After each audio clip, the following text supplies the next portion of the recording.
মে come in sir. হ্যাঁ আসো, তুমি কি ইন্টারভিউ দিতে আসছো? জি জি, আমি ইন্টারভিউ দিতে আসছি। তোমার ফার্স্ট কোশ্চেন, বলো তো এশিয়ার মধ্যে শ্রেষ্ঠ কবি কে? রবীন্দ্রনাথ ঠাকুর।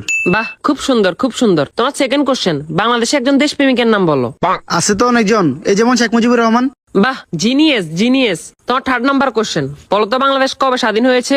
হওয়ার কথা তো ছিল 1948 সালে, কিন্তু 1971 সালে 16 ডিসেম্বরে স্বাধীন হয়েছে। খুব সুন্দর খুব সুন্দর। তোমার লাস্ট কোশ্চেন, বলো তো আকাশে কয়টি তারা আছে?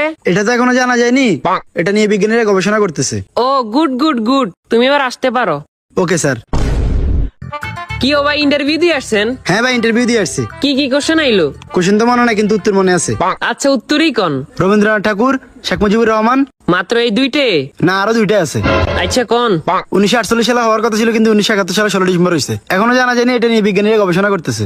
থ্যাংক ইউ ভাই, thank you. May I coming sir? আসো। তোমার নাম কি? রবীন্দ্রনাথ ঠাকুর। তো তোমার বাপের নাম কি? শেখ মুজিবুর রহমান।